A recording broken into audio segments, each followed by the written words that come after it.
Welcome to Nashville Scene, where the indies are always in the spotlight, right here on the Nashville Broadcasting Network. And now, here is Nashville Scene. Hi everybody, I'm Keith Bradford, your host this week on Nashville Scene, a show that we've been wanting to do for quite some time. My good friend Dan Schafer is going to be joining me here on the set in just a moment. And that was Should Have Been Born with Wheels, Shauna Russell. Well, look who popped in here today. Dan Schafer, how you doing, buddy? It's nice to see you, Keith. Good to have you on the show. First time you've ever done the show. Yeah. What was the year you moved to Nashville from Michigan? I moved on my birthday in 1979. 1979. October 5th. I was at Opryland with Randy Albright and Brad Decker and Linda Nail and Barbara Green and the whole people that you all come to know. And you ended up working at Opryland also. Later. Right. Late 80s, I think I started there. Right. But your bio reads like a who's who of country music. You've worked with every star at the Grand Ole Opry, it seems like. And if not everyone, just about everyone. But I think perhaps the most notoriety, as far as TV goes, was when you were with Shania Twain. Yes.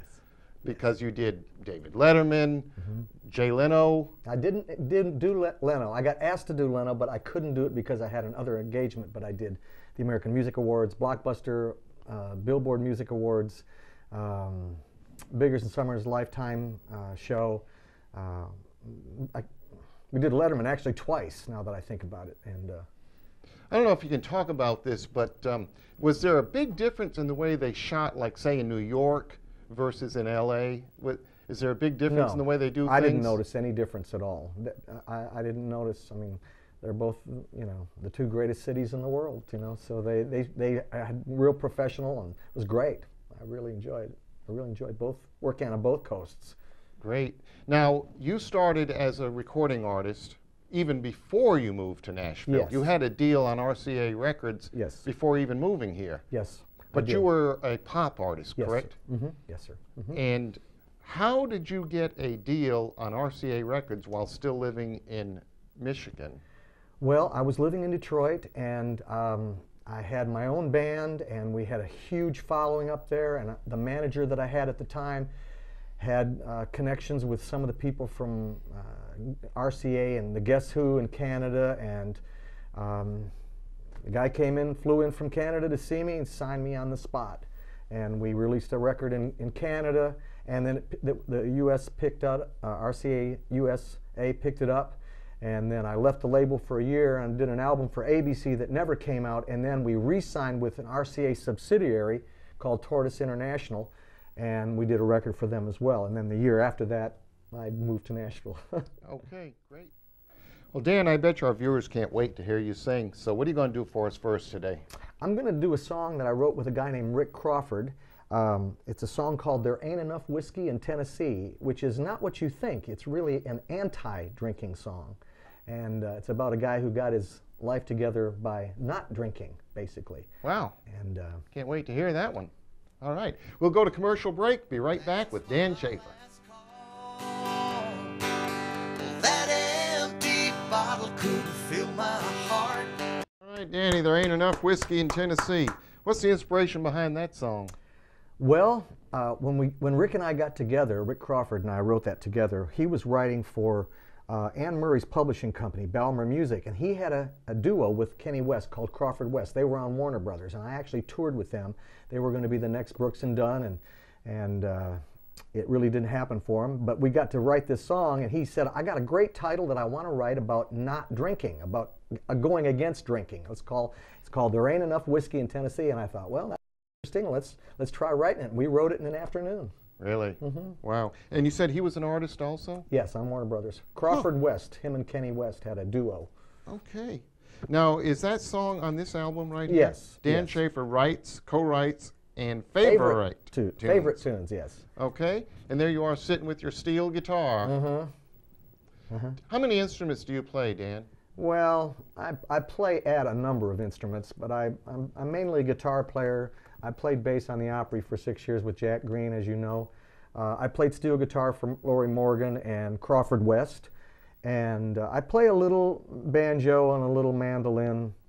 a little bit of keyboards, but I'm not really I mean, I was a drummer when I was young, but I'm not mainly a guitar player, vocalist. You're a utility man. Yes, a utility man. Now this album, Not My Will, this is gospel songs, correct? It's inspirational, yes, uplifting. That's the latest album on KMA Records, I might add. Yes, it's got 10 songs on it, and most of these were written by other writers, correct? I'd say it's I about noticed half you and got half. like 2 or 3 on here. Yes, yes. But it's inspirational music. Yes. Not My Will. We used to say, Dan Schafer, bring him on. Remember doing that Yeah. CD? Dan Schafer, bring him on? I still have a few copies of that left, as a matter of fact. Really? We want you to do another song for us, and you said something about a medley this time. Yes, this is a medley of the biggest songs that I've ever had as a writer or as an artist. I'm doing A Day Without You Dear, which was my first RCA single, and then I'm doing All Along the Way, which was a #1 for Larnell Harris in the Christian music back in '98. It was #1 for 5 weeks. I co-wrote that with Greg Nelson. And then Baby Now That I Found You was a single that I had out in 1978, and it was on RCA, and it was a regional hit in different parts of the country. Cool. So, yeah. Can't wait to hear it. Thank you. Be right back after these good words. All right, Dan. Boy, those songs have a lot of chords in them. I noticed that. More chords than a radial tire. They got a lot. That's not no G, C, and D 1, 4, 5 No. progression on those songs. No, there was a lot of different influences at that point in my life. I listened to the Carpenters and Gino Vanelli, and all those guys have big, nice, pretty. Arrangements. Yes. All right. Yeah. Got to give out your website because people watching the show today, they may want to purchase some of this music. So let's show them how to get it.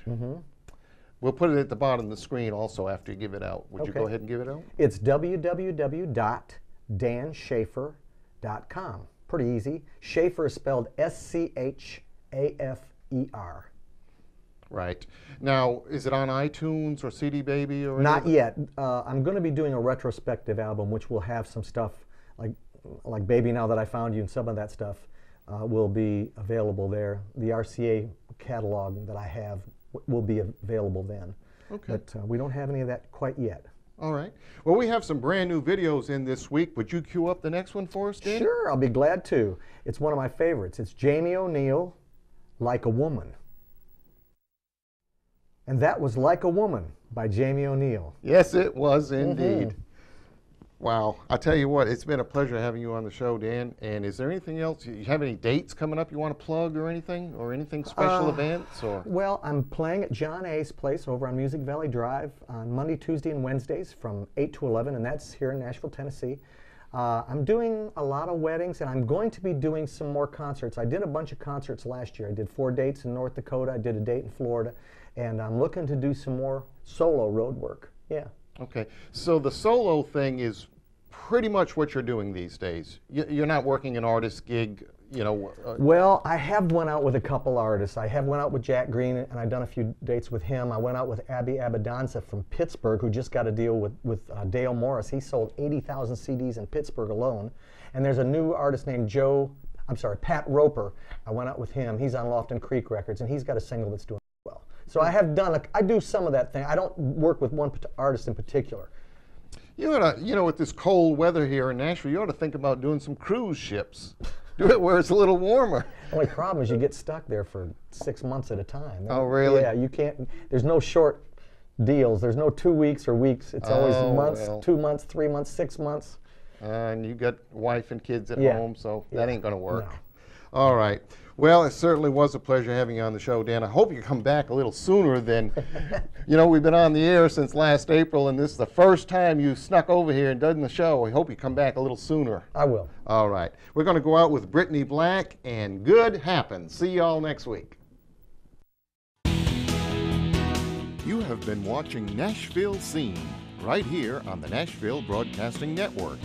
Tune in again next week for another exciting edition of Nashville Scene, where the indies are always in the spotlight.